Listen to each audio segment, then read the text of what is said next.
নমস্কার, শুভ সকাল।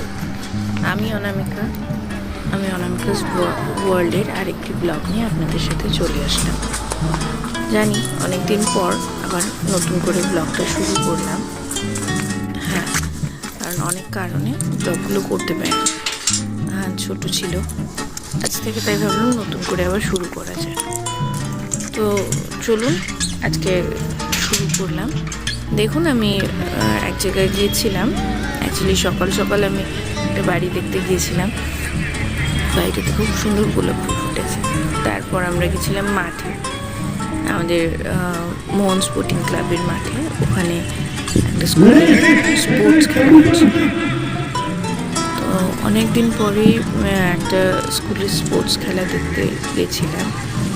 বেশ ভালোই লাগছিল। দিনটা ছিল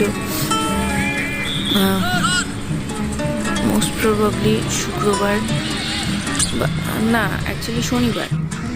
তো আহানও খুব আনন্দ করছিল। তাই বললাম ঠিক আছে চলো। দেখো, আহান আমাকে নিয়ে গেছে হাত দিয়ে সেই লোহার বিমটাকে আওয়াজ করার জন্য। ওইদিকে দেখুন কি সুন্দর খেলা হচ্ছে।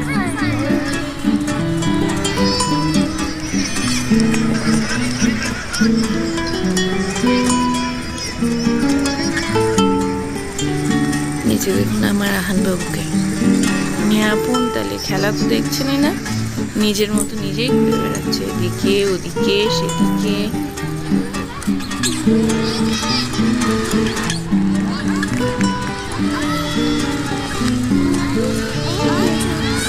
জানেন তো, আমাদের দিকে এখন ঠান্ডা বেশ কম, ঠান্ডা নেই বললেই প্রায় চলে। তো সকালের দিকটা একটু ঠান্ডা লাগে, একটা হালকা ছোট মতো ফ্রিজ পড়লে ঠিক চলে যায়। আমি এই সময় আহানকে কোলে নিয়ে বসছিলাম। আহানকে বলছিলাম যে চলো বাড়ি।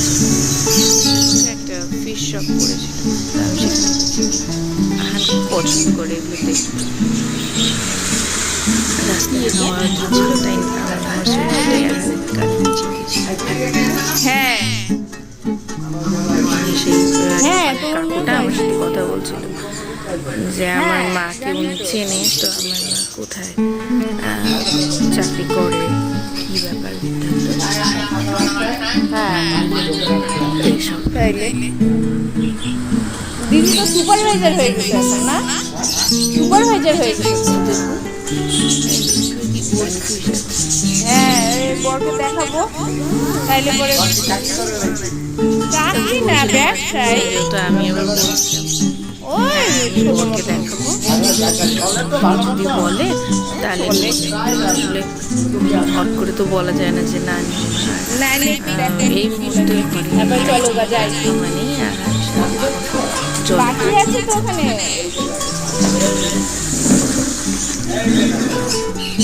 এই দোকানে পাখিও ছিল, কিন্তু আহানের ইন্টারেস্ট পাখিতে ছিল না।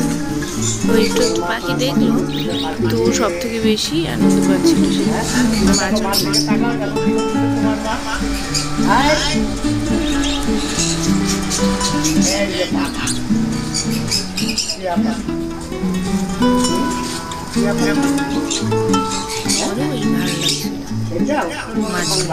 অনেকদিন পর বিয়ের আগে, বিয়ের কিছুদিন পর পর্যন্ত আমি অ্যাকুরিয়াম রেখেছিলাম বাড়িতে। এখানেই শেষ করলাম।